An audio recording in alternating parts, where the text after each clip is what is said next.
사랑하는 여러분, 오늘도 주님의 은혜와 평강이 함께 하시기를 축복합니다. 오늘은 속회공과 50가의 말씀, 파수꾼의 사명이라는 제목으로 함께 말씀 나누겠습니다.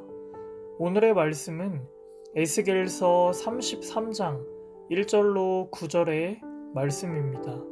그 중에서 7절을 함께 읽겠습니다. 7절입니다. 인자야, 내가 너를 이스라엘 족속의 파수꾼으로 삼음이 이와 같으니라. 그런즉 너는 내 입의 말을 듣고 나를 대신하여 그들에게 경고할지어다. 아멘. 하나님은 바벨론으로 끌려간 이스라엘 백성들을 포기하지 않으셨습니다. 그들에게 구원 신호를 보내기 위해 오늘 에스겔을 부르십니다. 하나님의 말씀을 전하는 것이 파수꾼의 사명입니다. 파수꾼은 높은 곳에서 망을 보다가 다급한 상황이 닥치면 가장 먼저 알리는 일을 해야 합니다. 그 사명을 다하지 못하는 파수꾼은 하나님께서 그 책임을 물으십니다. 파수꾼은 무엇을 해야 합니까? 1절에서 2절을 보면 위험을 알리는 경고의 나팔을 불어야 한다 말합니다. 파수꾼은 적군의 움직임을 파악하고 알려주는 일을 합니다.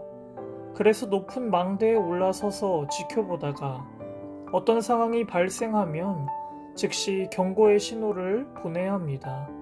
하나님은 이러한 파수꾼의 사명을 에스겔에게 주셨습니다. 하나님은 하나님의 백성을 구원하기 위해 에스겔을 부르시고 그 일을 맡기셨습니다. 시대마다 하나님의 파수꾼들이 있었습니다. 소돔과 고모라의 심판을 알렸던 아브라함, 회복의 말씀이 이루어지도록 잠잠하지 말라 외쳤던 이사야 선지자, 니느웨의 심판을 경고했던 요나 역시 모두 그 시대의 파수꾼이었습니다. 오늘날의 그리스도인들도 마지막 심판을 준비하라 외치는 시대의 파수꾼들입니다. 영적 파수꾼의 귀와 눈을 가지고 하나님의 말씀을 외치는 자로 살아야 합니다. 두 번째로 5절에서 6절의 말씀을 보면 자신을 향한 위험의 경고를 들어야 한다 말합니다. 파수꾼은 위험을 알리는 사명 외에 자신에게 임하는 경고의 말씀이 있다는 것을 알아야 합니다. 파수꾼의 나팔 소리로는 적의 발길을 돌릴 수 없습니다. 위험을 경고할 뿐입니다. 경고를 받아들일지 말지는 백성들의 몫입니다. 하지만 적군이 가까이 오는 것을 보고도 파수꾼이 졸거나 나팔을 불지 않는다면 그 모든 책임은 전적으로 파수꾼에게 있습니다. 이것이 파수꾼을 향한 경고입니다. 하나님은 에스겔에게 이 경고의 말을 들으라 말씀하십니다.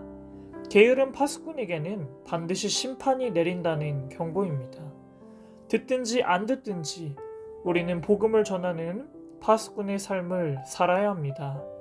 마지막 7절에서 9절을 보면 죄 있는 사람과 악인에게도 경고해야 한다 말합니다. 민족과 도시를 향한 심판도 있지만 개인의 죄악을 알리는 경고의 말씀도 있습니다. 하나님은 파수꾼 에스겔에게 개인의 죄를 경고하는 나팔을 불라 말씀하십니다. 악인아, 너는 반드시 죽으리라는 하나님의 말씀을 통해 파수꾼은 악인에게 그 죽음의 길에서 떠나라 타일러줘야 합니다.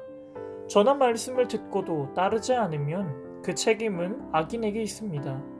하지만 경고를 전하지 않아 악인이 죄로 인해 죽으면 그 책임을 파수꾼에게 묻겠다는 말씀입니다. 믿는 우리에게도 맡겨진 한 생명들이 있습니다. 하나님은 그 생명을 무엇보다 소중하게 여기시기에 그가 아무리 큰 죄인일지라도 우리는 그에게 가서 복음을 전해야 합니다. 우리의 편견과 선입견 때문에 복음을 전하지 못하는 어리석음이 없어야 합니다. 하나님 나라는 전쟁 중입니다. 이 전쟁은 혈과 육을 상대하는 것이 아니라 세속의 정신과 싸우는 영적 전쟁입니다. 하나님은 이 전쟁의 파수꾼으로 우리를 부르셨습니다. 우리의 사명은 보고 들은 것을 바르게 증언하고 끝까지 증인의 자리를 지키는 것입니다. 보고 들은 바를 알리는 파수꾼이 최고의 증인입니다.